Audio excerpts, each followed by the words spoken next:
Well, I want to begin first saying that because I work with so many people, it's really hard sometimes to be able to be in so many different places. And I'm constantly looking for ways to make that work. I've developed two programs. One is I have the Medical Missionary Training Kit, treatment kit. And so what I do is I specially customize a treatment kit. That means I put together everything you need to treat yourself. All the vitamins, the herbs, the supplements, the organic juices, everything. I box it up and I put a instructional DVD in the box.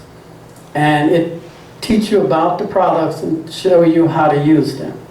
And so that way, if a person want to treat themselves, they can just follow the DVD and follow the products. So we're doing a lot with that. The other thing we're doing is, I'm not a big fan of Obamacare, so we started the assurance plan. And we're going to be implementing that, where we will offer free health care.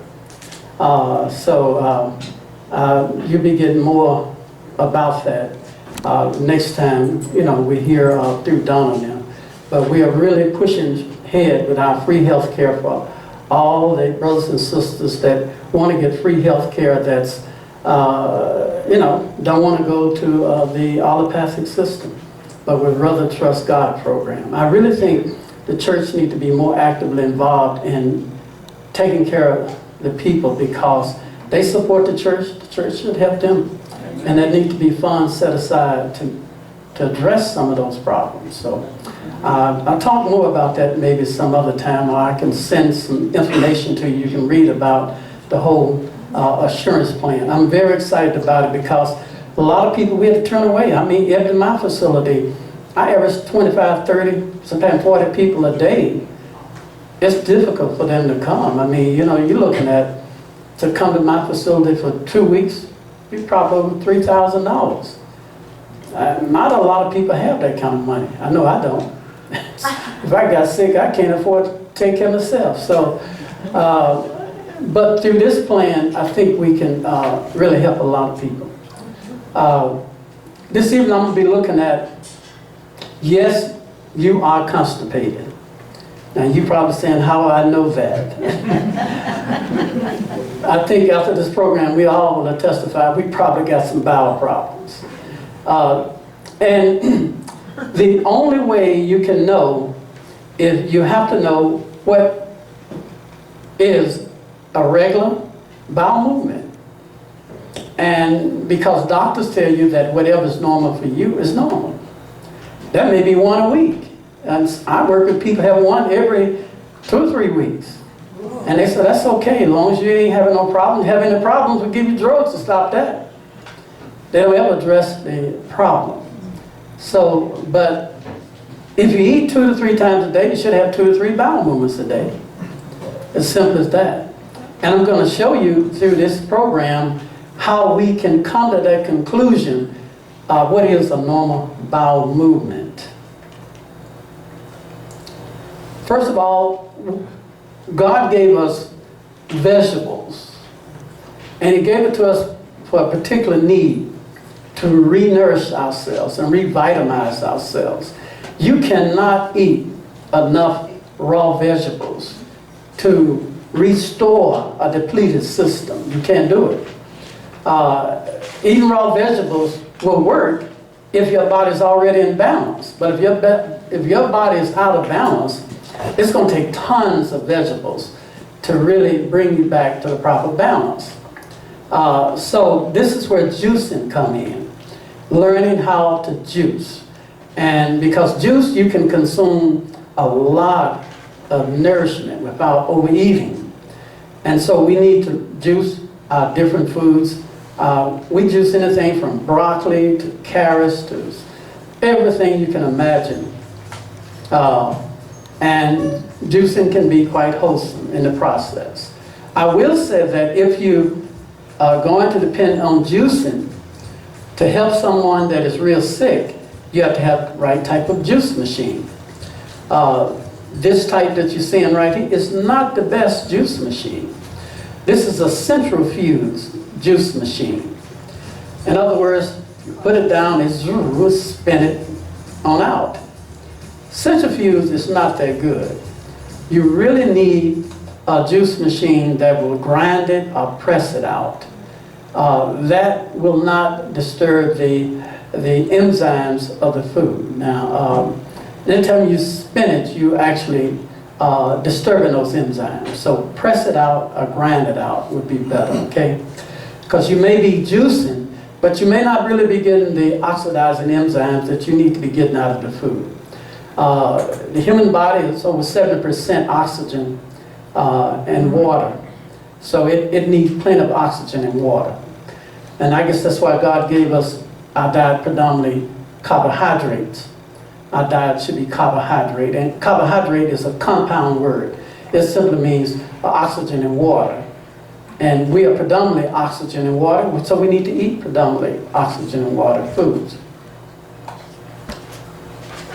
People are continuously eating flesh that is filled with tuberculosis, cancerous germs. Tuberculosis and cancer and other fatal diseases are thus communicated by the things we eat. Now, you can also get sick from eating overripe fruits and vegetables too, because they are full of disease and decay. So the food that we select should be healthy food. And if it's not, then you're inviting disease to come into your body.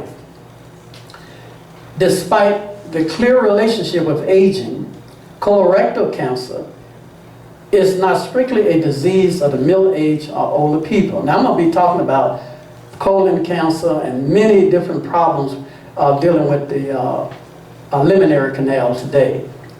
Constipation, colon cancer, polyps, hemorrhoids, fissures, ileitis. We're going to be talking about irritable bowel syndrome. We're going to go through all of those. And then we're going to look at different samples of bowel droppings. And I am somewhat of a physiologist. Boy, have you ever heard that term? But I really study the bowels. I really do. They tells me, studying the bowel tells me a lot. And today you're going to get your crash course in physiology. You'll get a chance to see what I'm talking about, okay?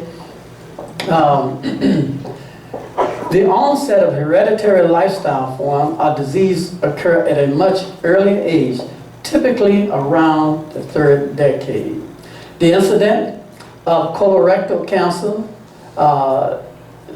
it varies, but it tends to be throughout the world.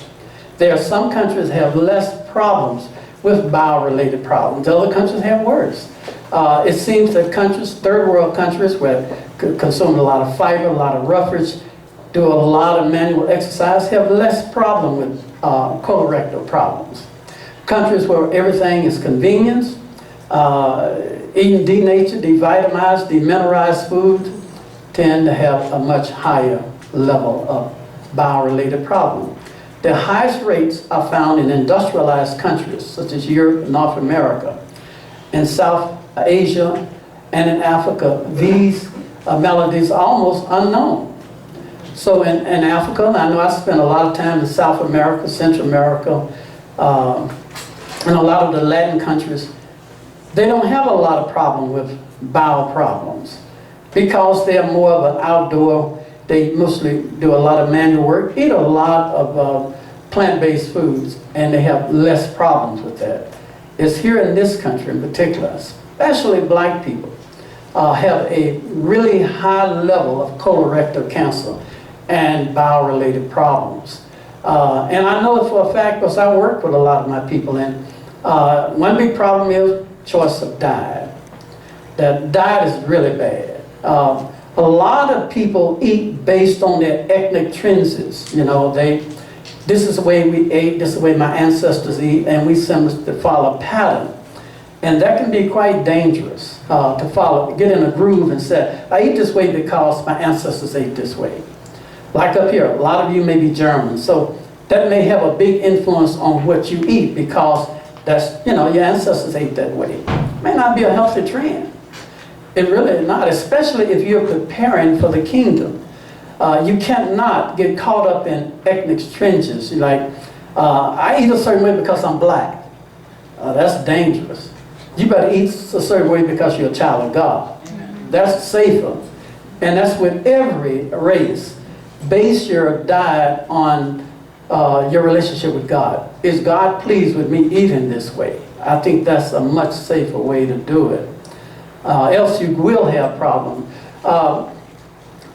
Dietary fiber plays a major role in bowel frequency and the condition of the colon.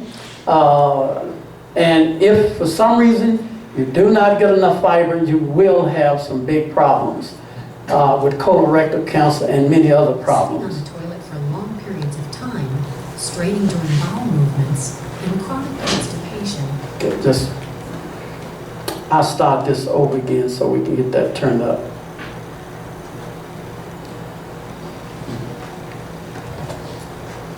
Sitting on the toilet for long periods of time, straining during bowel movements, and chronic constipation can all put pressure on the veins in your anus and lower rectum. Okay, so if you're sitting on the toilet for a long time, and you know what I'm talking about, those people that find themselves a very comfortable seat on the toilet. We have even figured out how to have a padded, cushioned toilet seat. And we have books and magazines, and some people have TV set in the bathroom. They're expecting to be there a while. And this may be somewhat, comfortable, but it is really causing problem on the lower end of your rectal area, because the longer you sit there, the more blood is collecting in that anus rectal area, because you have what they call varicose veins of the rectum. That's more of a medical term. Hemorrhoids is more of what we know about. Hemorrhoids is nothing but ulcerated varicose veins of the rectum. So you have veins that run down to the rectum and take blood down to the rectum. The problem is that blood can get stagnated and back up in the lower rectal area, and there it can become ulcerated. Let's take a look at it. As this hot feces is passing through the rectal area, it's going to bring about some abrasion that will cause the release of some blood. The pressure can inhibit the flow of blood so that the veins bulge or swell, producing the condition known as hemorrhoids. Some hemorrhoids are internal, lying inside the rectum.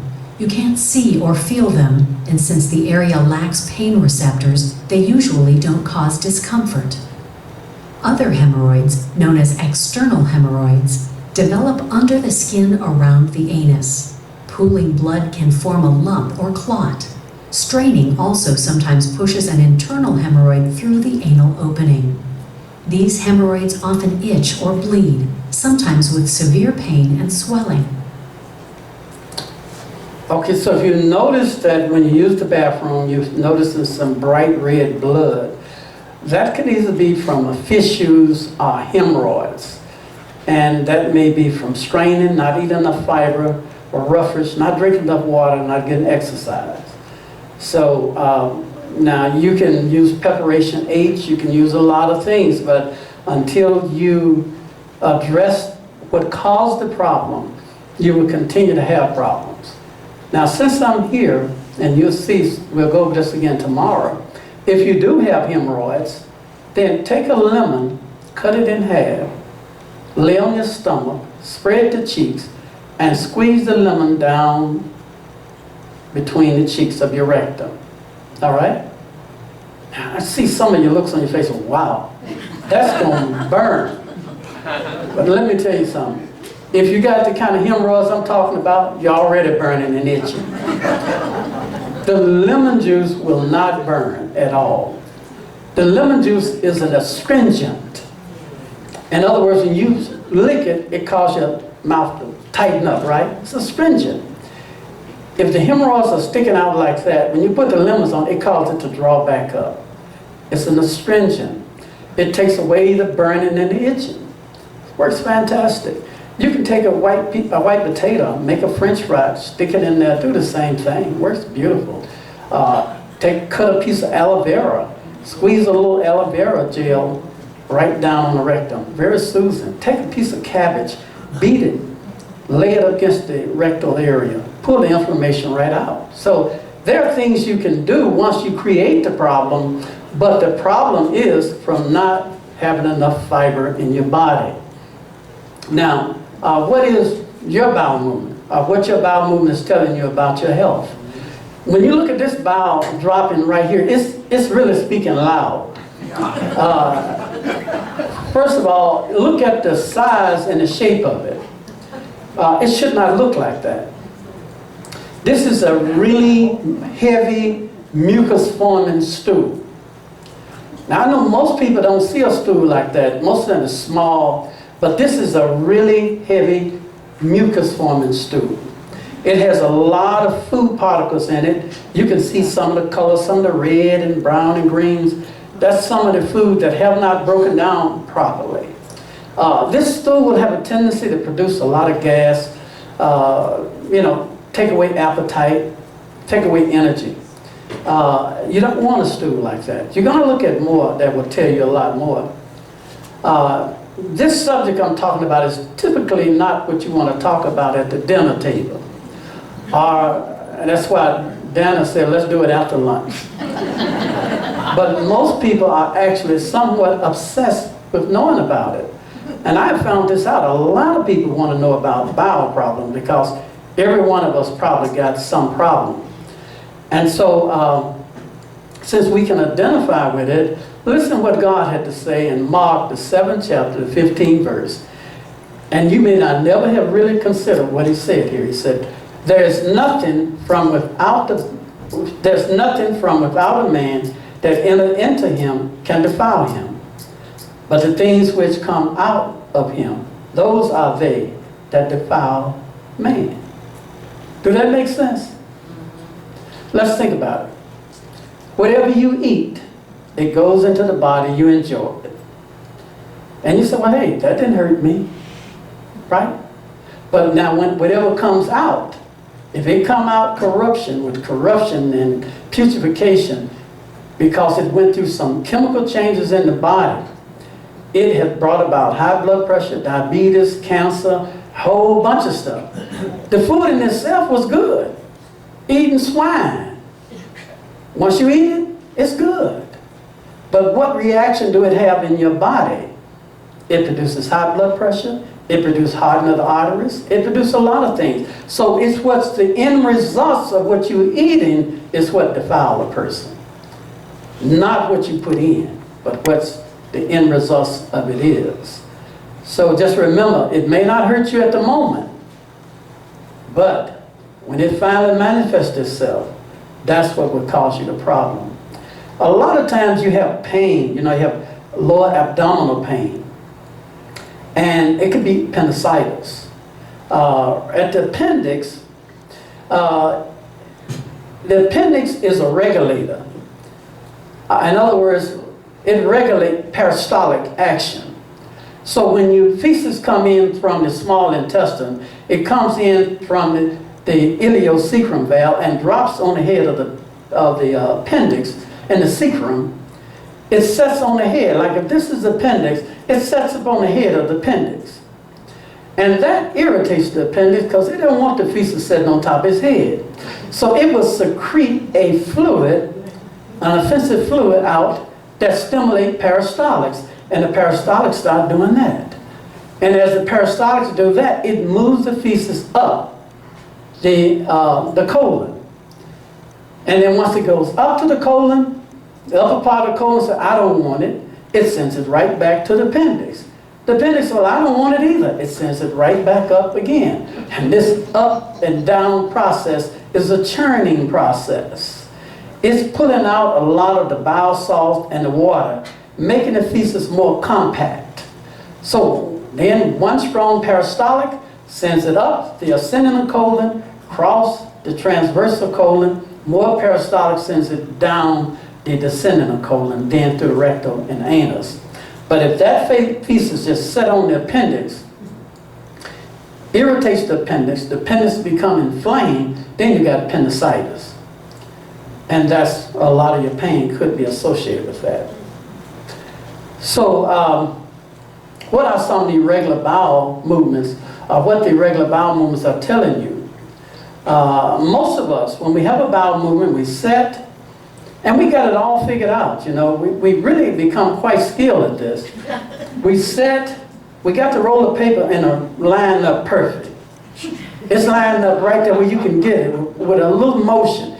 You get up, you grab the tissue, and you can wipe and drop and out of the toilet after you wash your hands, and you never look back.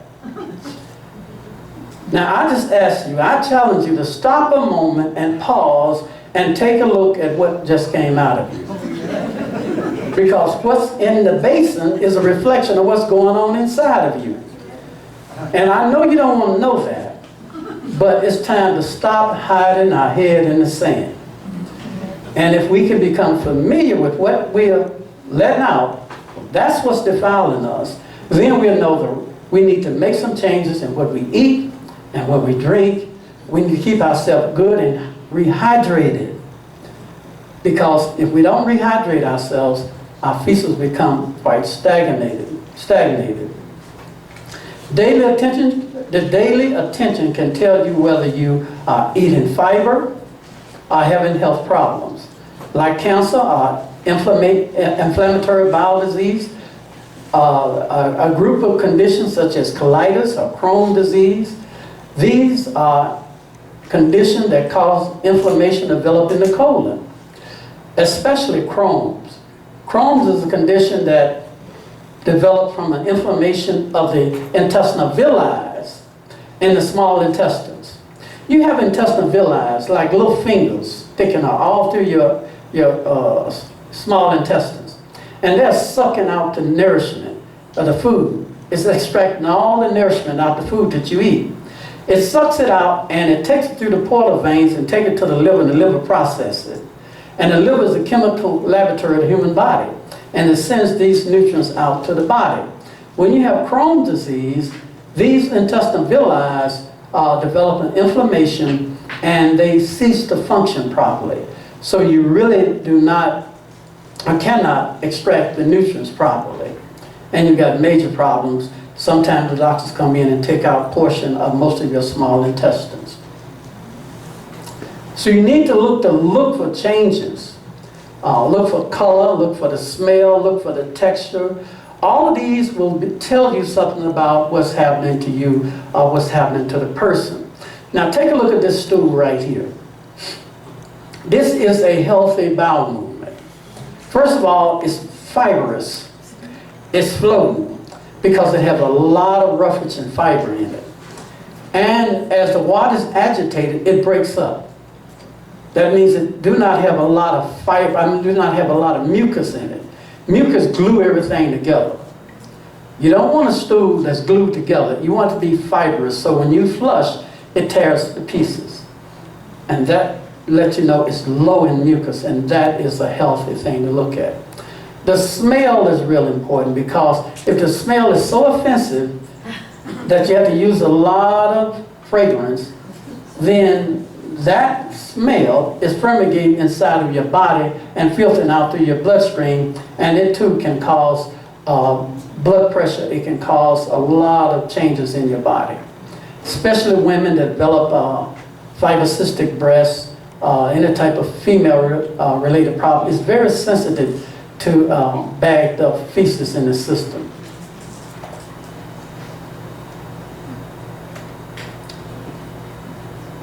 It is normal to have anywhere from 3 bowel movements a day or 2 a day. 2 or 3 bowel movements a day would probably be normal. Anything less than that would be, you really has a constipation problem. So most of us, when we wake up in the morning, we have 1 bowel movement in the morning. That is called an ostrocolic reflex. That's simply by the act of getting up out of bed. We stimulate peristalsis. Wow, I got to go to the bathroom. You go and you ease yourself or relieve yourself. That's an ostrocolic reflex. Then, if you're in good health, when you sit down at the kitchen table and begin to eat, before you finish breakfast, you get a little rumbling in your stomach. So, wow, I think I got to go again. And you go again. That is called a gastro. Gastro means stomach. Gastrocolic reflex. That's 2 bowel movements in the morning. Now that's really eliminating a lot of us right now. You follow what I'm saying? That is what we call normal bowel movement. But if you want optimal is better than normal. Y'all, you know that, right? If you want to be optimal, you'll have another bowel movement before you go to bed at night. That's 3 bowel movements a day. Now you're doing all right if you're doing that. Now that's probably, just a few of us is probably having 2 to 3 bowel movements a day. But if you are, then your body was testified you're probably in pretty good health. Here's another stool. This stool here have a lot of things going on in it. At first, it's compacted. It has a very offensive smell. It has a film, an oily film on it, which tells me that the gallbladder is probably having some problems. It can come out looking like pebbles or clumps of clay. A stool like this is going to be very hard to release. You got to do a lot of straining because you need really strong peristaltics to get it out. And it has a tendency to smear and cake up on the inner membrane of the colon wall. This smearing process can build up over the years and years until you can have 20, 30, or 40 pounds of feces packed in a 5 feet long colon. And believe it or not, the colon can be distended to a really large size, housing all this feces, with only a tiny little hole for the feces to get through. And when that happens, you can have a lot of offensive gas. You're going to throw off the intestinal flora, which is really important. Most people don't even consider the intestinal flora when you start talking about bowel problem. Intestinal flora is the friendly bacteria. You have disease-producing bacteria. You have friendly bacteria, healthy bacteria. Your body must have both. You must have the pathogenic and you must have the healthy. But it must stay at a balance. The healthy bacteria must keep the pathogenic bacteria from producing too much. If it outgrows the healthy bacteria, now you got problems. You really got some problems in your gut. So there's a number of things we can do, from probiotics to acidophilus to lactobacilli to Rejuvelac. So there's a number of things we can do to keep the bacilli at a healthy level. If you're having a problem with a lot of intestinal gas, then you need some probiotics. You need some friendly bacteria. And now you don't have to tell me that, but I'm telling you, if you know, if you got problems with that, go and try use some bacilli to try to, your pathogenic bacteria are too high. Some people have very small poops. And it could be from not drinking enough water, just as simple as that. You know, we should drink 8 to 9 glasses of water a day to keep ourselves rehydrated. Women tend to drink less water than men, and they have more tendency to have more bowel problems. Another problem with our dear sisters is that women have a tendency not to want to use their abdominal muscles. Now, I'm not talking about all women now. So if you're not one of them women, you don't have to say, we don't have to frown at me. But women have a tendency to don't want to use their abdominal muscles. So what they do is, honey, can you get that? Honey, can you lift that? And that's all right. but because they don't ever want to lift anything and use their abdominal muscles, a lot of times their abdominal muscles become real weak, especially if they have children, and they lose tone. And so when they get ready to push the feces out, they really don't have the strength from the peristaltics to do it. So I'm saying that even though, yes, we are built to lift heavier things, women need to use their abdominal muscles more. They need to tone those muscles back up so they got more strength in those in that colon. This is a stool right here. Got kind of a clay-looking color. Anytime you see a stool look like that, that's a condition, cancerous. It's either developing or it's already developed. Okay, that's a clay, kind of a white, clayish-looking stool. And it can be a post-putrefactive stool. And if it's a post-putrefactive stool, it won't hardly have any smell to it at all, because it's been in the colon so long that it has filtered the smell into the body. It extracted out of the feces, and it's just sitting there like it's been dehydrated. But that is a dangerous movement right there. And so if you see this, you probably got some liver, some gallbladder problems is the reason why that feces is not dark brown color. It could be a problem with your spleen. This is another type of fecal dropping that really worried me, because these are little bitty pebbles, little bitty droplets. And when that happens is, you feel like you really got to go, and when you do go, all you get is these little droplets. And that is a really bad sign that there could be some type of obstruction in the colon. Now, obstruction don't necessarily mean it's a tumor in the colon. It means that something is interfering with the movement of the feces out of the body. It could be old, dried, hard feces caked up on the wall. It could be polyps. It could be a tumor. It could be constrictions or spasms in the colon. The colon should dilate like that. It should dilate like that. Okay, especially when you have a peristalsis. But sometimes it go into constrictions, and it'll stay like that. And that can interfere with the feces passing through. And so if you're noticing this, you may feel good now, but this is nothing but a message to let you know you better start working on your bowels, that you will have something in the future. So you take these little children right here. And y'all don't believe me, take these little children, go in the bathroom after they, tell them don't flush. You go in there and watch what come out of them, and you'll be afraid to flush it. Because you're afraid you're going to clean up all the water from the floor. Because it's so much, it looks like it's going to stop the commode up. And they a little bitty something, barely can get up on the stool. Then here you come in there, 200 pounds, sit on the stool, and you get little droplets like that. That should tell you something. Something is not right. And once again, I think that we need to do more pelvic floor exercises.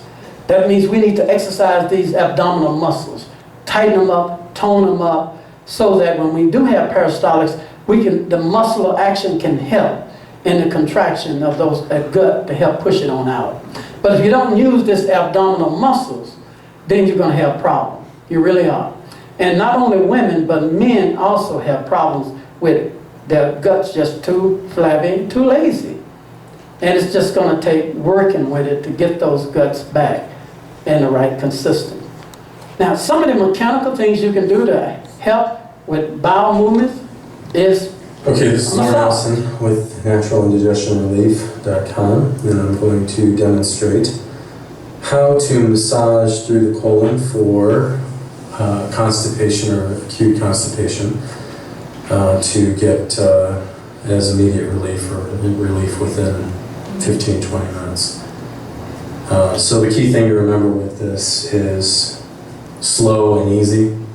You don't want to be too aggressive, and otherwise you'll cause the body to tighten up, which it's already doing. So main thing is, remember, as soon as you start, you're always going to start easy, very easy, and starting with low pressure and working your way in. And the colon moves from the right in terms of action to the left, and we have the ascending colon, we have the transverse colon, descending colon, and then the sigmoid, which is the last segment before elimination. You always want to start with the sigmoid, which is right next to the Az's bone here, the belt line bone, got it on both sides, everybody has it, everybody knows where it is. So we're going to start there, and we're going to start applying pressure slowly, easily. We're going to look for tension spots. The reason we start with the furthest most segment, or the end segment, is because impacted fecal matter, if we start putting pressure on it, or we start pushing fecal matter from where it starts, the ascending, and then across transverse, and we have an actual impacted matter here, then we create more. And what he's simply bringing out, if you already have a traffic jam they're near where it's about ready to come out. If you start over on the ascending colon and trying to push it out first, it's going to back up and bring about more traffic jam. Remove the blockage first down near the the sigmoid colon, push it on out, and then you can work on the ascending colon, push it on up, and then cross the transversal colon and down the sigmoid colon. Okay, and that can really help. Another good thing is when you're doing, if you have a problem with bowels, your bowel's not moving, just take your gut and bounce it up and down. Just bounce it up and down like that. I don't want to bounce too much because it'll make me go to the bathroom. But you just bounce it up and down. And really that stimulates, that mimics the peristaltics. So just bounce it like that. And you can feel it. When you bounce it, the gut is going up and down and up and down. Eventually, it's going to trigger you to want to go to the bathroom. Okay? And then, like I said, learning the technique of massaging is really good. Yeah, a good person who do a good massage, they'll know how to massage the colon to get that colon, stimulate the peristaltics. That's all the massage is doing, is to stimulate the peristaltics. Now, this is a stool right here that's, typically when a stool come out like this, a lot of mucus, a lot of gas, this is a very, very dangerous stool. Typically when a person starts having these kind of stools, they are towards the last end of their health. You can have it in severe cases of chronic Crohn's disease, colitis, colon cancer. They're not really having a bowel movement, they're simply expelling a lot of mucus and gas. And as long as they're doing that, they're not going to get well. They're just not going to get well. Because you see this because of the smell, you view this as they having a bowel movement, but they didn't have a bowel movement. All they did is release the pressure and the mucus that is associated with a bowel movement, the fecal matter is left behind. And that's continuously filtering to the bloodstream, compromising the function of the immune system. If we move systematically, having 2 to 3 good bowel movements a day, you would need no cosmetics to make your cheeks look red. You wouldn't have to worry about your eyes being bright. They'll be nice and bright. Your skin would be beautiful. Your hair texture would be nice, like a child. Because they are active, they got good blood flow, and they go to the bathroom, they're going to look really healthy. There's no reason why we shouldn't look the same way. It's just that we are abusing our body. Typically, most people eat too much food. They really do. You can train your body not to need a lot of food. I know I am a classic at that. My wife, I give her a fit. Dana and Kayla know what I'm talking about. Because I don't eat a lot of food. I don't have to eat a lot of food. One thing is, at my age, I am very conscious of my body. You know, I want to have this body when I reach my dear brother's age. I pray God I can reach his age. He in his 80s. It looks good. If I can look like that at 80, then I know I have conquered something. Okay. But I'm working on it. I'm working on it to try to keep this body as healthy as I can. And I know the more I eat, the more I need to eliminate. If I'm not eliminating, it's storing in my body. It's going to cause all kind of problems. So stay active, reduce your amount of food consumption, and you should look like my dear brother right here when you get 80 years old. I believe that. I think he's a hard-working person. That's probably why he looks so good. You need to learn to strengthen your muscles, and especially the muscles around your rectal area. You need to do some rectal exercises, okay? This is the rectum, my hand right here. You need to practice dilating your rectum. Just dilating it. Opening and closing it. You can do that. And that helps you to strengthen your rectal muscles. Sometimes they become so out of tone that they don't respond to the sensation of a bowel movement. So by practicing and strengthening those muscles around the rectal area, that will help a lot. A red poop. It could be a sign of many things. It could be a sign of taking certain types of medicine, like Pepto-Bismol, iron supplements. Stew, it's like taking iron supplements, stew would be black or dark, real dark.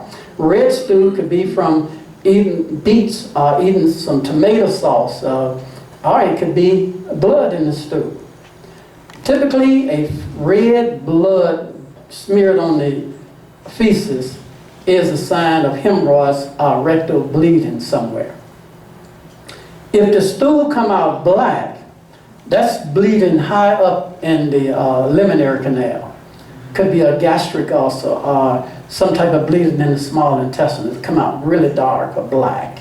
So, but hemorrhoids typically would be a kind of a reddish color. This is what we call a jelly-like stew. One of the most difficult bowel movements to have in the world because it has no substance to it. It's mostly just mucus. And it's going to have the strongest smell to it.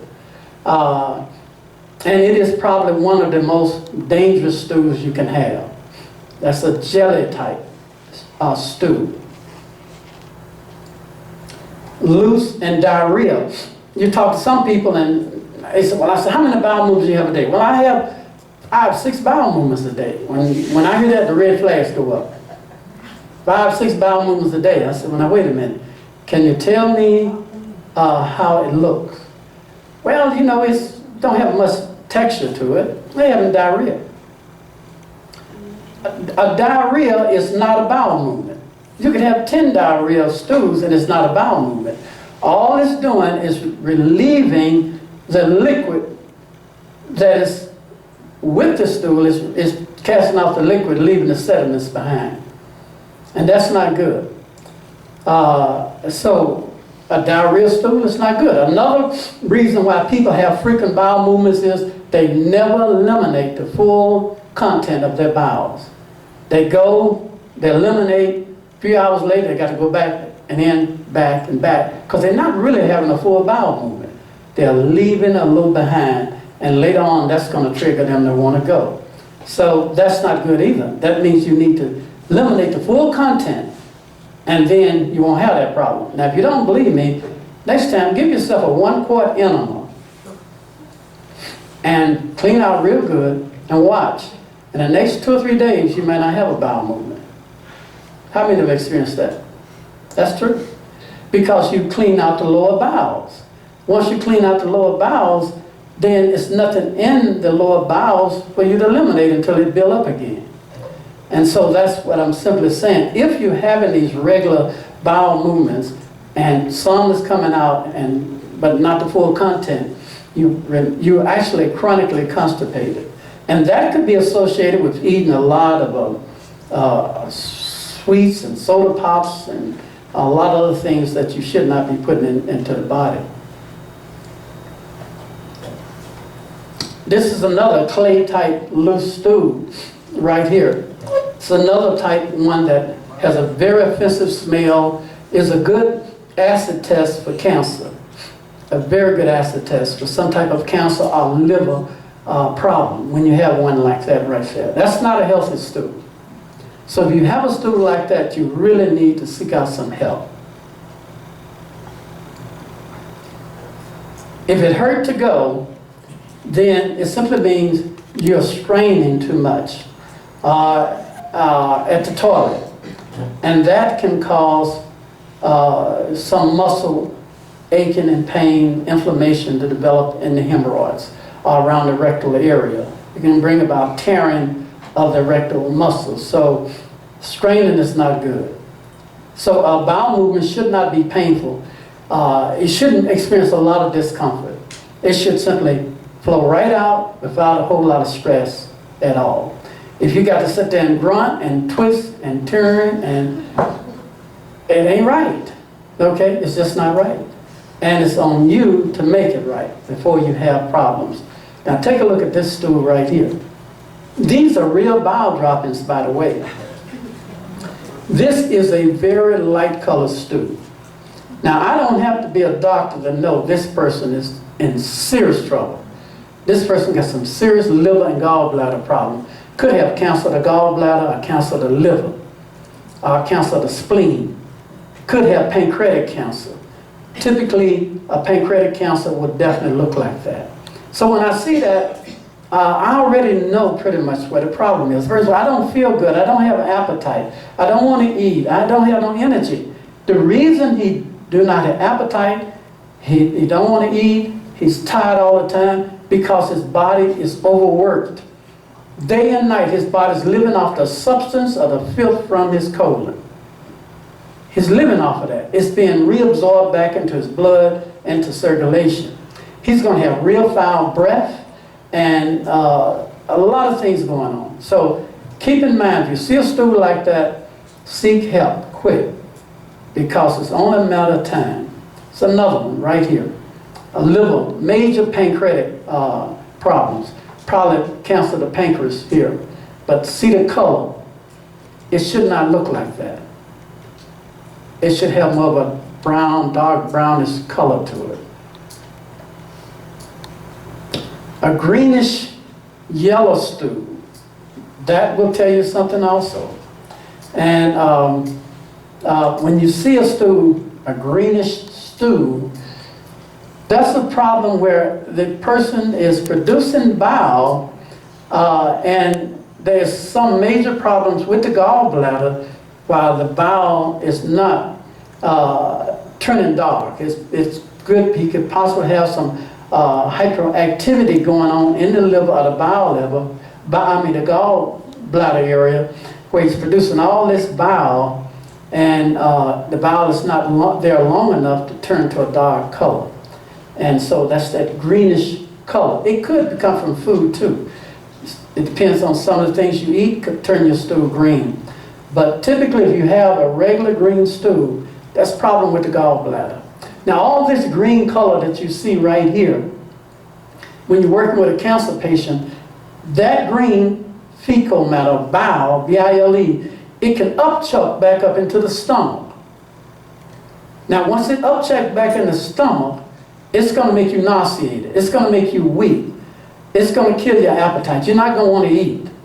You're not going to be hungry. And it's because this bile actually wipes your appetite out. This is the same bile, the B-I-L-E, that gives you yellow jaundice. And when you get yellow jaundice, your skin itch and you feel miserable. Well, it's because it's real toxic. So how do you get that bile to go where it's supposed to go? Coffee enema. Come back tomorrow, we are going to go through a talk to explain how to clear out this bile, how to clean out your liver and your gallbladder, so you won't have any problem with this building up in the system. Now these are little pencil-shaped stools. Now most of us have little pencil-shaped stool. And like I said, I don't care, you can be 300 pounds, little pencil-sized stool, and that is not good at all. You used to have large stools, but it seems to just getting smaller and smaller and smaller. And that's because the colon at one time big like that, now it's just getting smaller, smaller, and smaller. Why? Not that the colon is shrinking, but the fecal matter is packing up around the outer edge and is closing the hole up. So you don't have much hole for the feces to come out anymore. So it squeezes out that little hole and you end up with a little pencil stool. And you look at it and you say, wow, I had a bowel movement today. You really didn't.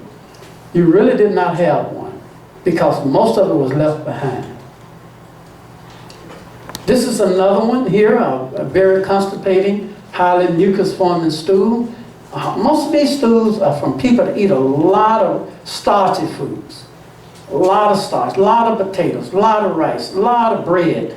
Their stool's going to come out like that. Really highly mucus stool. This is one that has probably the worst smell. It smells like rotten potatoes. And it's because, once again, the bowel has been stagnated, and dead blood cells now is incorporated into the fecal matter, and it's been there a long time. And it's got a very offensive smell to it. So it shouldn't be like that. It shouldn't. You should not have to use half of the roll of toilet paper to clean yourself. You shouldn't do that. You know, have you ever thought about, you know, I always ask these crazy questions. I said that God created Adam. Did Adam have bowel movements? No, he did. He had a bowel movement, he urinated, he did everything that we do. You think Adam didn't have a bowel movement? He ate. Didn't he eat food? Now if you eat, you got to excrete. Somewhere down the line, right? Yeah, he did. Adam had a bowel movement. But then you said, well now look, have you asked these crazy questions? Did he have toilet paper? Well, he didn't have no toilet paper. But God, when he created Adam, Adam recycled everything. Because there was no toxin, there was no sin. He recycled everything. So when he had a bowel movement, then there was hardly nothing to release. Because what he ate was properly digested and assimilated and used by the body. It wasn't until sin that he began to take in more things that his body could not digest and assimilate, and that increased the sizes of his stool. And so if you eat a plant-based diet, you'll find that you won't have a lot of the smearing, a lot of the, you don't have to use a lot of toilet paper. That might save you a few pennies, okay? Because you won't have a lot of mucus buildup. So I don't really think he really had a lot of problems with that myself. That's my speculation. This is one here. I worked with this person here. And this is the sample where we had a person on a diaper. And this is what that stool looked like. This person had terminal cancer. And when I saw that, I said, okay, then I know what it is. And so my job now is to get this stool to look healthy. If I can get that stool to look healthy, that person's going to get well. As long as that stool look like that, that person is dying. And so make sure they drink some water, make sure they get some fiber. If they cannot have a bowel movement, give them an enema. Do something, get them an oil enema. We're going to talk about enemas before I stop here.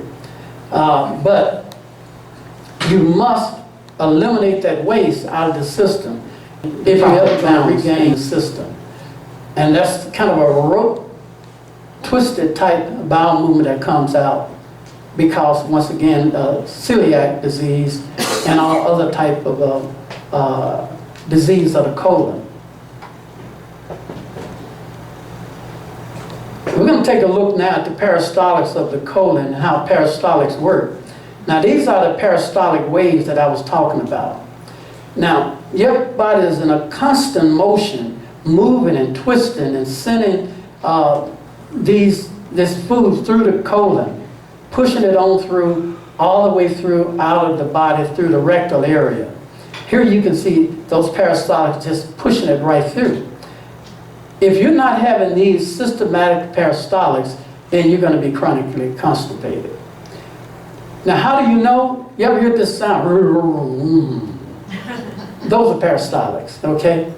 Most of the time we hear that rumbling noise, it's the sound, oh boy, it must be time for me to eat again. But it's really not that. It's simply your body saying, I have just relieved myself and now I'm empty, let me rest.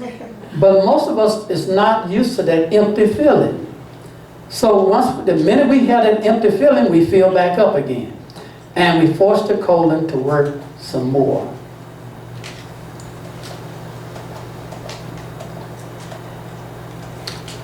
And like I said, if you get the proper exercise, plenty of fiber, drink plenty of water, you shouldn't have a problem with your bowels. But most people, they love milk, they love dairy products, and these milk products or dairy products are very constipating, and because they're highly mucus forming. So if you know you have a bowel problem, you need to be aware you may be lactose intolerant, or you just may be consuming too many of the milk and dairy products.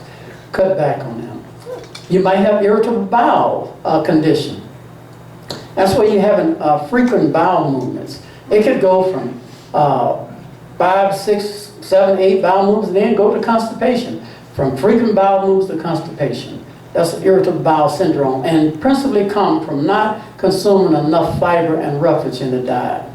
A lot of old people have this because They don't want to eat a lot of roughage, a lot of fiber, because teeth is bad, and they want to eat a lot of smooth, soft foods, and they're not getting enough fiber and roughage. And when they do eat roughage and fiber, they don't drink enough water. So if you eat fiber and roughage, you must drink a lot of water in the process.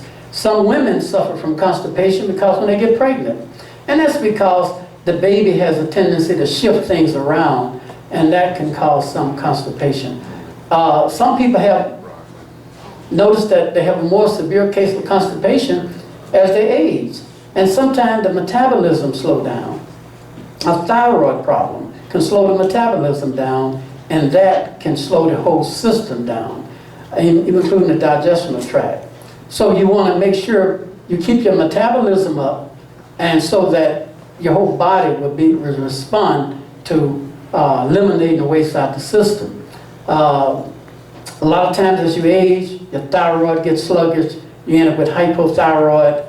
Have you noticed that in a lot of cases, when you was young, you were a certain size. As you get old, you got a new size. That's because your thyroid slowed down, and you slow your metabolism down. You're not burning those calories, you're storing those calories, and you gain weight. But if you stay active, burn those calories, you have less problem with that.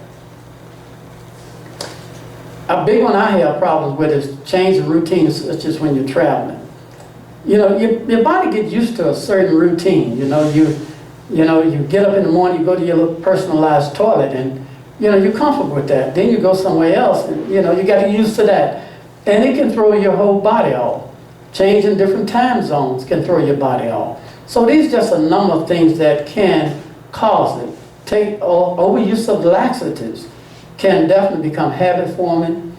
And once you overuse the laxatives, you have to get it stronger and stronger and stronger and stronger. So just be mindful not to overuse those laxatives. A big problem is not relieving yourself when you got an urge to go. You may be working in a job somewhere, and you're worried about people noticing you constantly going to the toilet. So you're practicing an art of false modesty. You have learned to suppress it and hold it till you get home. That is not good. Truck drivers and people that are working on machinery, they have learned to suppress this natural urge. And what that happened is, it really destroys the sensation of the peristaltics. So every time you get an urge, you ought to answer the call. If you don't, eventually you won't get the call. And now you suffer from chronic constipation. Children often stop going if they are being potty trained. Do y'all really understand what's going on when you potty train a child? Do you know that you don't have to train a child to have a bowel movement? He already know how to have it. When he come out the womb, you don't have to train him to do that. When he start toddling around, he'll squat and doing what's natural. He get in the natural position to relieve himself, and that's squatting. And guess what we do? We run there and snatch him up and run to the toilet with him. No. And slam him down on the toilet and tell him that that's what you're supposed to do. Well, he ain't used to that. And so that throws his whole system off. But the natural position, the hella bowel movement is what? Squatting. Right? It's squatting. How many of them, if you ever traveled overseas in some of the Asian countries, even in the airports, they got a hole in the floor. I know, I've been there many times. Got a hole in the floor and got a bar. You sit there and hold the bar and squat. The bar is for American people. The old people over there, they don't need nothing to hold. They just squat. No problem at all. That is more of a natural position for a bowel movement. The toilet was designed for American and lazy folks. I'm telling you, it was not designed for you to have no bowel movement. The man that designed the toilet designed it because he knew you were going to be there a while. And so, if you're going to use the toilet, which we are, then get you a nice little toilet, get you a 12-inch stool, set it in front of the toilet and put your foot on top of it. You're mimicking squatting. That'll help a lot, believe it or not. It really will. not drinking enough water. And that's probably the number one thing, dehydration.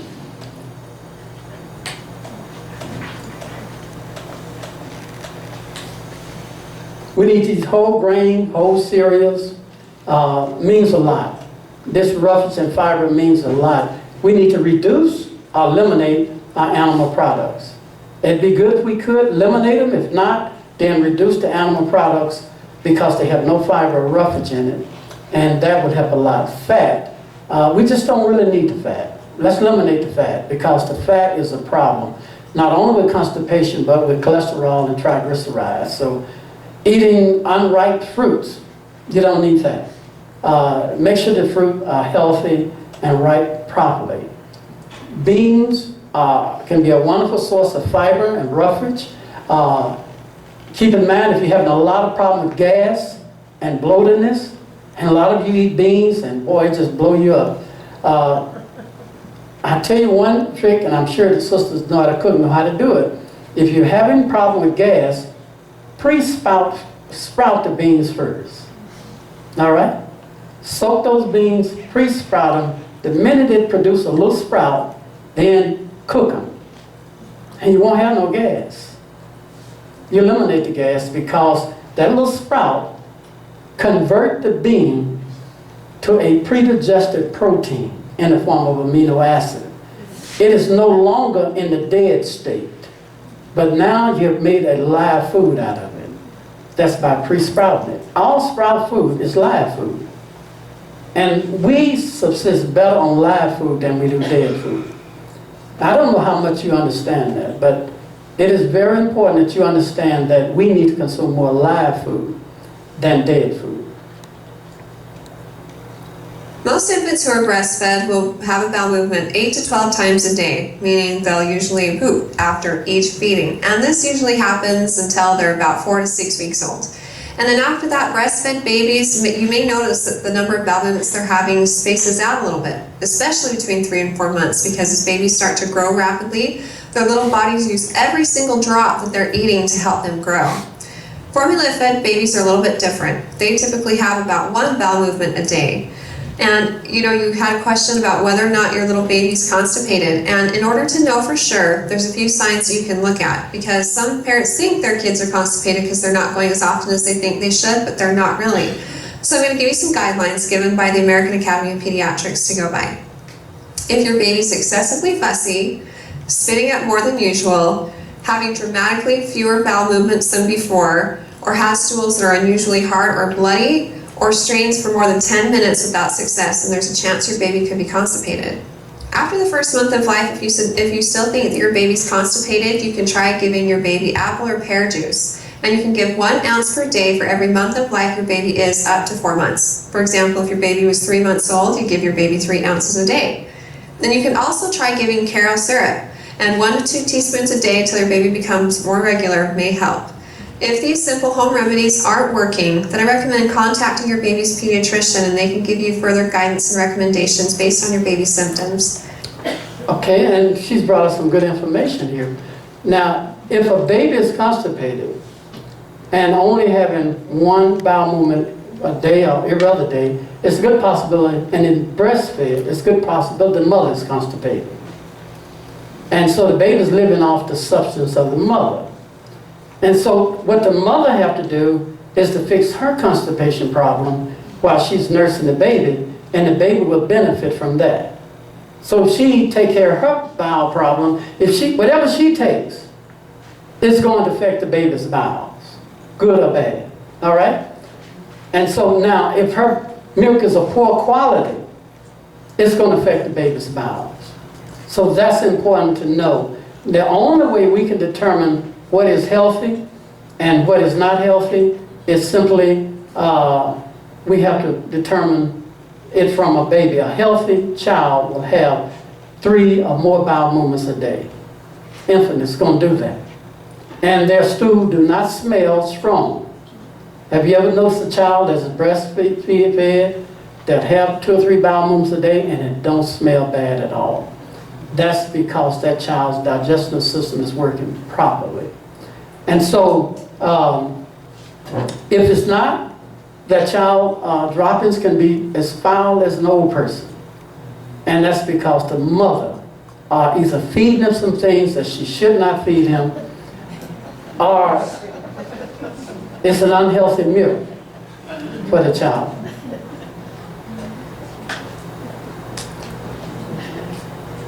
Let's look at this scale right here, and here maybe we can find out where we are. This is a stool chart. I told you I was a physiologist. Now, if you're having these little round stool lumps, that is not a healthy stool. You know that. And then if you're having, you can have, number 2, a sausage-shaped lumps. Then you have, it looked like a sausage, but with cracks on the surface. And then it looked like a sausage or a snake, but smooth to soft. It can be soft, it can be clear edge, little droplets, and then you can have a cluster of little pieces, and you can have a watery stool. Now, as we size up this chart of your bowel movements, anything from the chart from 1 to 3 is considered constipation. So from 1 to 3 is constipation. 1, 2, 3. If you have any stool look like this, you're constipated. From 6, while 6 and 7 is considered diarrhea. 6 and 7 is diarrhea. And so, if you're having any of those stools like that, then you are having an unhealthy stool. And you know right off you need to work on getting your bowels in a healthy consistency. Take a look at this one right here. That looks like a big sausage, a snake. And this is not a healthy stool. It takes a lot of straining to get a stool out like that.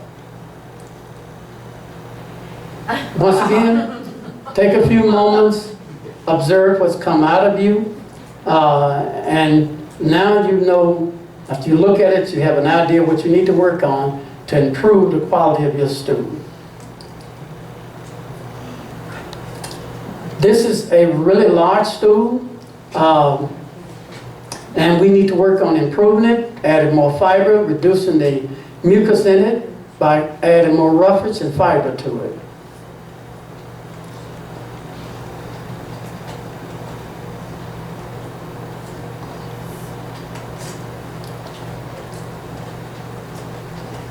I'm going to speed it on up, and I want to, now this is a one here. I worked with this man a few years ago, and he had a colostomy. And he had a major blockage. And keep in mind now, he cannot have a bowel movement. The only way he can have a bowel movement is through his colostomy bag. So I had to take off his colostomy bag. I set him in the bathtub because I suspect I'm going to make a mess. I took his bag off, and now I must give him an enema through his side. All right? It takes a little skill to do this. Now I'm sitting there looking at that, and now you can notice when I move my hand back out the way, it's swelling like this. That's his intestines. It's just swelling. Eventually it's going to say, when it do that, you're going to need a serious bath. Okay? Because it's going to spread all over you. So I can see it begin to dribble. You can see a little water spurting out of it. I know it's about ready to spray me. So I have to work pretty quick to take the tip out, put the colostomy bag on it, and I'm safe. Okay? But sometimes you have to do that. And I know some of you nurses probably know what I'm talking about. You probably have given an enema in a situation where a person have a colostomy bag. But it really takes a little skill to do that right. We train all our students how to do this because they will encounter this. You don't never know what you're going to run into.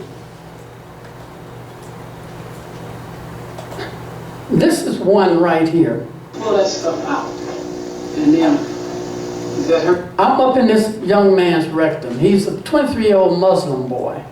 He's Orthodox Muslim. I was in California working on a cancer case, and he called, his cousin called him and asked me would I come and work with him. I told him I'm already on a cancer case, I can't come. He said, well, I know you go to church on Saturday. He said, will you come on your Saturday? I said, okay. He had me in a bind. I said, all right. So I went up and I worked with him all day Saturday. And I flew back Sunday. And I'm up in his rectum now. He has a complete blockage of the lower bowel. And he hasn't had a bowel movement in nearly 3 months. He has cancer of the colon, he has cancer of the brain, and cancer of the pelvic area. And he's in a lot of pain. Let me try to go back up in there and see. I have my whole hand up in his rectum. I'm feeling for the hard feces and the tumors of polyps up in his rectum. Okay. See how it looked like take haste or what? See, and it's old, it's post-putrefact waste because it don't have a strong smell. And it's like glue. You just can't be timid when you're dealing with this stuff. You really can't. Your only goal is to help somebody. And so I'm very comfortable. I'm more comfortable, to be honest with you, if I had somebody like that, I'm more comfortable up in his rectum or trying to help him, giving animals, giving colonies, giving steam baths, salt gloves. I'm more comfortable doing that than sitting up here trying to talk to you. I really would love to be doing that. I mean, I'm in my comfort zone when I'm working with somebody that's struggling with some major problems. And I'm not nervous. I'm very comfortable doing it. But up here, you know, it's a little stressful up here, but not stressful. If a person, if I had to give CPR, help somebody's hemorrhaging, somebody had a heart attack, I have no stress with that at all. Because I'm going to do everything I can to help that person. And once it's over with, that's it. You're doing a great job. I know. I love what I'm doing. I really do. Here's another one right here. Now, some of you need to learn how to give an enema. This is an acidophilus. In doing an enema, make sure that you fill your enema bag up with your proper solution. Whether you're doing a coffee enema, or herb enema, or water enema. Then, make sure that your tip and your cutoff valve is cut off so the solution won't run out before you insert it. Then just before you insert the tip into the rectum, cut the inflow valve on and let the water run free, taking any excess air that's in the tube out before you insert it in the rectum. Then cut the tip off, get you a good lubricant, and lubricate the tip real well before inserting it. And then insert the tip real slow into the rectum. And then ask your patient to let you know when he's ready to go to the bathroom. When he feels like he's ready, he can hold no more, then cut the inflow valve off and remove the tip and allow him to go to the bathroom. Now this is just a mannequin here, so it's not a real person. So sometimes we train on those so we can do some things in the classroom that we normally would be a little uncomfortable to do. But practicing knowing how to give enemas are real important. I make up a thing called herbal chemo, and I make it up really strong now, stronger than I've ever made it. And I'm really getting good results out of it. It mimics regular chemo with no toxic effect. And I take some of the most powerful herbs and I distill them in blackstrap molasses. And then I add a solvent to it. I add a solvent so that it will assimilate in the system real fast. And I'm able to develop a very powerful one out of that. Some of the herbs I use is turmeric, graviola, soursop, reishi, shiitake, turkey tail, golden seal, Pacific yew tree, I use a lot of those herbs. And I make about 200 different formulas of herbal chemo. For every disease, I customize a particular formula for those. People that may have a bleeding, hemorrhoids, or fissures, you need to know how to help them also. An anal fissure is a tear in the anal canal. This usually results after having a hard, firm bowel movement or episodes of diarrhea. Patients typically present with severe pain, especially with having a bowel movement, and associated bleeding when they wipe. These measures include a combination of prescription medications and a dietary program, which in 95% of the cases helps resolve the fissure without further intervention. What I really like for fissures An anal fissure is to take some olive oil and squirt about 1 ounce or 2 of olive oil up in the rectum. That usually clear up anal fissures really fast. Anal fissures are very painful. You already have a bowel movement. It's just like chapped lips. You know, have real bad chapped lips, and it cracks and it's really burned. Well, that takes place in your rectum. By squirting 1 ounce or 2 of olive oil up in the rectum, it lubricates the fissures so that when you have a bowel movement, it's expand, it don't crack. And you'll be amazed to see how effective that is in dealing with anal fissures.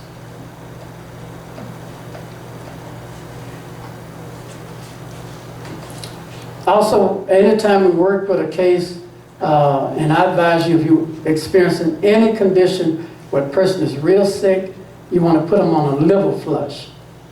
A liver flush is real important.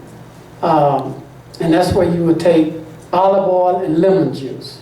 Start off with 1 ounce of olive oil, extra virgin, and then juice 5 lemons. Give that to them the first time in the morning before they have any food on their stomach. And then wait 2 to 3 hours, they can eat or drink whatever they really want. The next day, give them the juice of 10 lemons, 1 ounce of olive oil. The next third day, the juice of 15 lemons, 1 ounce of olive oil. And then the fourth day, the juice of 20 lemons. The fifth day, 25. My wife just did 20 or 25 lemons before I came. She called him, I made it, you know. It's tough. I mean, it really is. But this is a very good treatment. I encourage most of you, if you're courageous enough, do a liver flush. Clean out all that gravel and liver, gallbladder stones. Clean out your whole liver and gallbladder. You'll feel better. You'll have better energy. And you'll be a lot more healthier. And it's not bad. I mean, you may throw up. I mean, sometimes you drink it, it'll come back up. That's all right. Wait a little bit, drink it again, it won't come back up. Okay? But it won't hurt you, though. If you're constipated, you need to get on a good fiber bowel cleanser. Try to use the psyllium powder. Not the husk, but use the powder. We found it works much better. And take 1 tablespoon, 5 ounces of juice. Shake that up real well and drink that 3 times a day. Then you can take 3 senna capsules every other day. Don't take senna every day, it will give you diarrhea. Take it every other day. You should have 3 to 4 really large bowel movements a day. After 7 days of following this regimen, stop taking the senna. Keep taking the psyllium and drink plenty of water, exercise, and your bowels should normalize. You should start having 2 to 3 bowel movements a day. You can even add this psyllium to your oatmeal or your hot cereals if you don't want to drink it. It will work perfect just doing that. As long as you drink plenty of water, you should not have any problem. If you have some really serious problem with impactions in the colon and you have a hard time getting the feces out, give yourself an olive oil retention enema. Inject about 3 or 4 ounces of warm olive oil up in the rectum and leave it there. Get up, put your clothes on, go for a walk, don't go too far. But just, walk around in the house. And you're going to get those peristaltics. And when you get them, they come.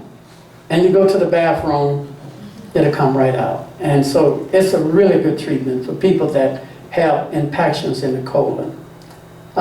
Some of these conditions where you got cellulitis, a lot of breakout on the skin, problems associated with a toxic bowel. And most of the time when you get the bowels right, this condition will clear up. You can work and work and work, and it won't clear up. You can do everything right. You can put everything on top of it. Focus on those bowels, and I guarantee you it'll clear up. And then the topical things you use will hasten the healing process. See what I'm talking about? When you look at this, you don't associate that with the bowel problem. Most people don't. But this is a major bowel condition where stagnated bowels are causing this. Clean up the bowels, and this will clean up in the process. Once again, let's look at the The final stages of food peristalsis. digestion take place in the large intestine, or colon. After nourishment is extracted from what we eat, the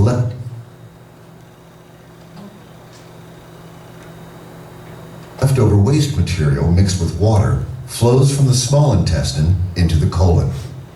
After entering the colon, stool loses water as it travels upward through the ascending colon and across the belly through the transverse colon. As water is lost, stool returns from a liquid into a solid as it goes down toward the rectum in the descending colon. Stool is moved through the sections of the colon by waves of squeezing muscles in an action called peristalsis. Constipation can occur if too much water is absorbed from the stool or if peristalsis is slowed down. Many other factors can also play a role, such as a poor diet low in fiber, emotional stress, or other medical conditions.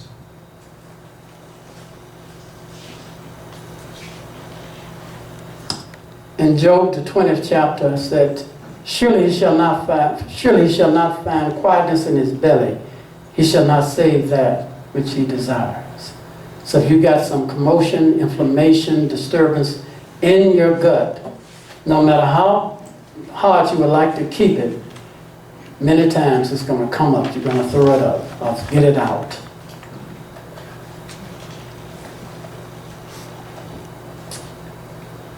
And this is a fleet animal. I want to go through that before I stop, because some of you may not know what a fleet animal is. This is a fleet container right here. And once again, you can purchase this almost anywhere.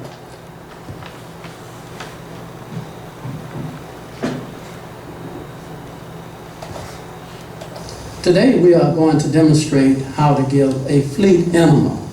And this is a small retention animal, and it can be an olive oil animal, especially when you're dealing with someone that has some hard fecal matter. They may have some fissures or hemorrhoids that are quite painful, and you need to lubricate the rectum.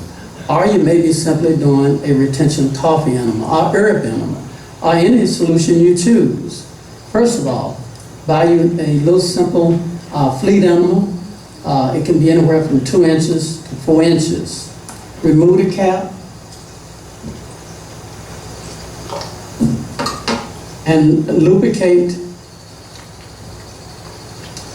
the tip real well so there'll be no friction when you slide the tip in the rectum.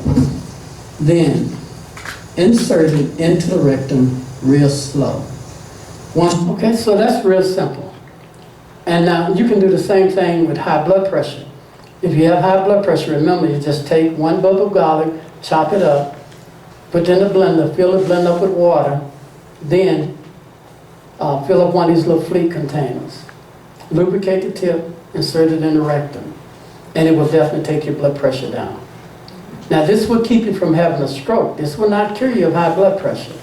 It would keep you from having a stroke. It would bring your blood pressure down. But you're going to have to work on some things to keep it down, okay? So you're going to have to go on a high blood pressure program to keep it down. But this will keep you out the emergency room. And it works like a charm. We use it all the time. So I've got a case at my clinic right now. She came from London. Her blood pressure's running 200 over 104, 105. And until we can get the proper amount of herbs and exercise and cleaning. And the main thing with her problem is her bowels are messed up. We give her a colonic and her blood pressure shoots sky high. Why? Why do you think once we do a colonic, her blood pressure can be 150 over 90. We give her a colonic, it can come over 200 over 150. What is the reason why you think it shoot up like that? It's really what it is. She's got all this toxic waste in her system, like it's just packed up mud. Put that water in there, it stir that mud up and make muddy water. Now you know how muddy water is. You stir muddy water up. And so that's what it is. When you stir that muddy water up, it assimilates into our blood, shoot our pressure right up. Until we learn to gradually detox her to get the toxin out before we do a colonic. She need a colonic, but because that water is just stirring up the the mud in her, we can't do a colonic anymore until we gradually reduce the toxicity. Because the minute you stir it up with water, it's going to assimilate and it's going to take the pressure up. So during the garlic enemas, put on bowel cleanser, good exercises, give her the eggplant tea, and if it's hormone based, dealing with those hormones, especially estrogen. A woman can have high blood pressure based on her hormones being elevated. That can cause her pressure to go up too. Now, a soft glow. Soft glow is a cleansing process. Your skin is the largest organ you have to detox. You have to totally detox a person. I'm sure I do a soft glow. Soft rub. The purpose of a soft rub is simply to stimulate your skin to release toxins. And the best way to do it is simply to massage this salt into the body. Right now, I'm just going to apply this salt to get it worked in.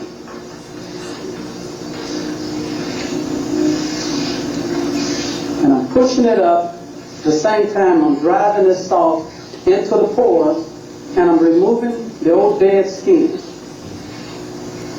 It's always best when doing a soft glow is to try to drive the blood toward the heart. This accelerates the toxin to be expelled out of the body. Now you don't want to do this if a person has blood clots. If you have a blood clot, don't give him this treatment. This is a very good treatment. All of us would enjoy a treatment like that. Now take a look at this one here and listen to the sound.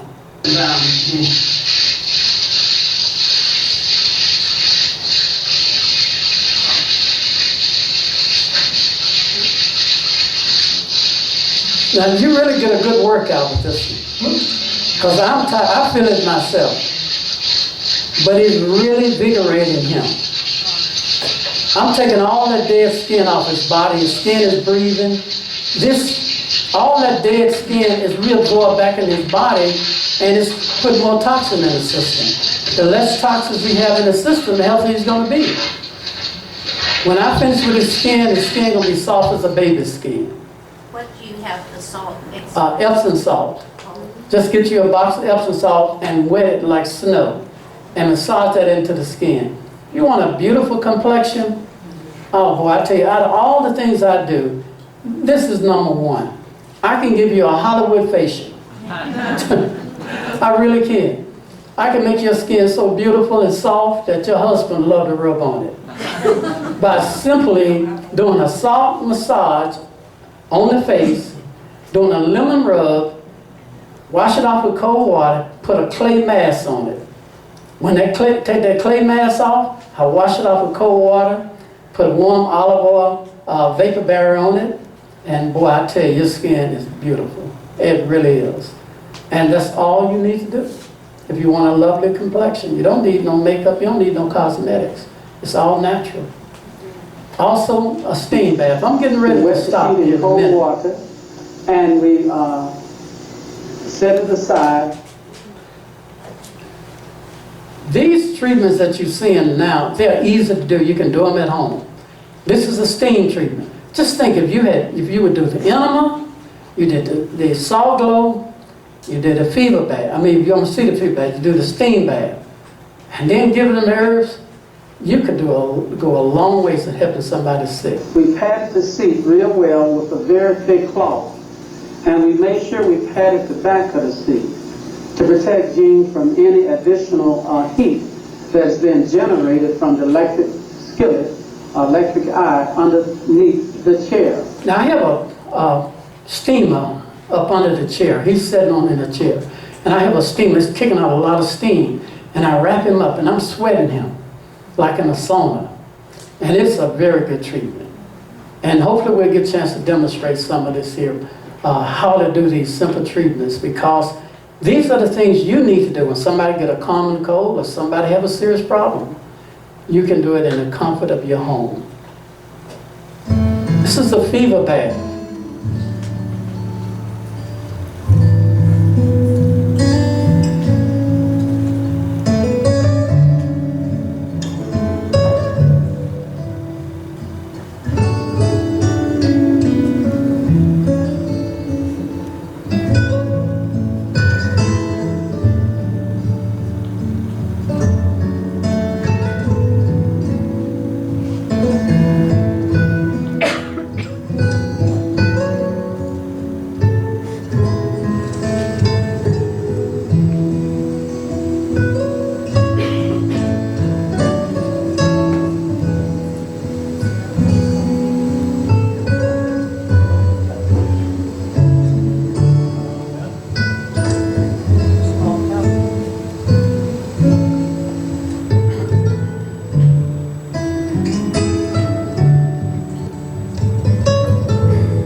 This is a very good treatment.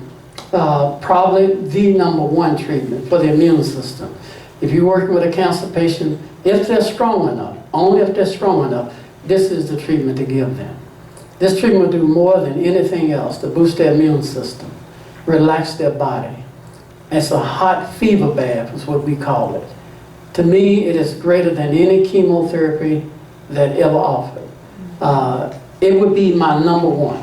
Out of anything you can do, if you can do nothing else for a person, if they're strong enough, try a fever bath and see how it could boost their immune system and help their body fight for itself. It takes some skill to do it. You got to make sure you don't get the person too hot. A person could faint if you get them too hot. But once it is practiced very prayerfully, you can get really good results from a fever bath. Do not give it to a diabetic, a real weak person. How long do you stay in that? There's no particular time period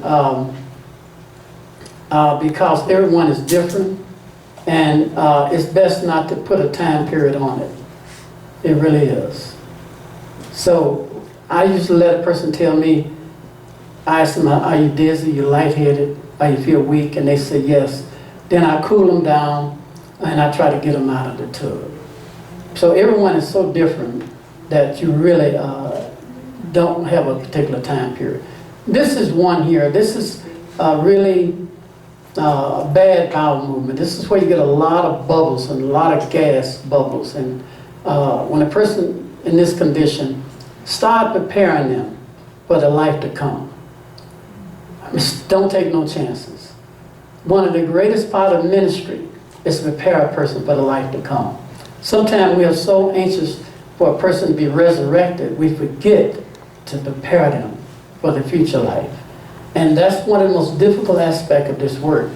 Many times, and I don't pastor know what I'm talking about, he had to go and he had to pray with people, and he knew, you can tell the end is there. But that is very much part of this work. And you don't want to neglect that opportunity to make things right with them so that they can make things right with God. You know, if they got aught against somebody, make sure they get all that right. Because now your attention is focusing them on the life to come. When I see a stool like that, that's my go ahead, to go ahead and prepare that, because this stool here is very dangerous. Any questions before I stop? On any subject we've talked about today? Yes?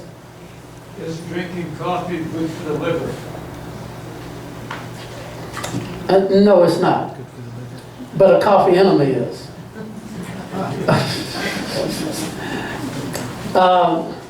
Coffee is a very toxic substance to put in the body. And it should never be taken in orally. But in the rectum on a small amount of caffeine reach the bile duct. And then once it reached the bile duct, then the peristaltic can push it back down in the colon. So hardly no caffeine reached to the bloodstream. So I wouldn't recommend coffee. I think there's too many other things you can do other than coffee where you would need to drink it. There's some natural things you can do like Roma or Postum if you just like the taste of coffee. Yes. Yeah, I know in some of your treatments in the books, you'll have a very high dose of vitamin C, like sometimes 15,000 milligrams a day. 20 or 30,000. Yeah, the most I seen was 15 that I read. Now, that causes you to go to the bathroom a lot. Yeah. Is that bad for you? Well, see, vitamin C is a water soluble. Yes. And in therapeutic doses, you want to give it up to bowel tolerance. Meaning that once you get it up to where they have diarrhea, you get it up where they're having a lot of frequent urination, then cut back. Cut back till it stops. That means you have reached the bowel tolerance.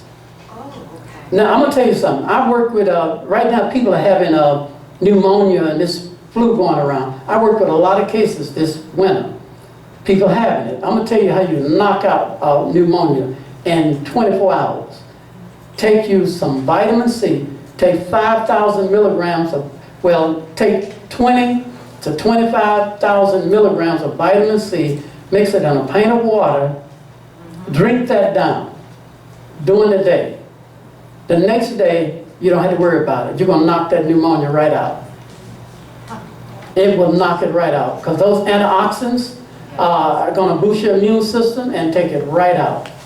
Most people do not take enough vitamin C. Keep in mind, it's water soluble. It's not fat soluble. If it was fat soluble, then it could cause some problem. But water solubles, you're going to urinate it right out. All you don't need. So you get it up to bowel tolerance and then cut back and you won't have no problems with it. Yes, in the back. Is there any vitamin C that's better than another? Or which vitamin C do you use? I mean, there's a number of vitamin C's. I use vitamin C citrate. I use, as long as it's a plant-based vitamin C, it should be pretty good. But other than a plant-based, I wouldn't use it.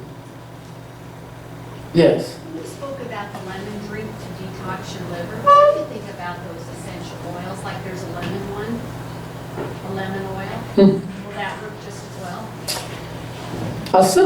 Essential oils can be toxic orally. You don't want to take that orally. I wouldn't recommend taking essential oils orally. I wouldn't. But if you're going to do aromatherapy, you can get by with some essential oils, but I don't mess with essential oils orally. They're just too strong, and some extracts, tinctures, I would go with that. But most of your extracts and tinctures have alcohol in it, and what I do is I use the one with alcohol, but I pull alcohol right out of it. If you got 1 ounce of extract with alcohol, mix 2 or 3 ounces of water in it, bring it to a boil. The minute it boils, it evaporates the alcohol. Take it right out of it. And now it's safe to drink. But you can't do essential oils like that. Yes, in the back. You mentioned when you were talking about bowel movements, if they look this way or that way, we could, investigate or get help.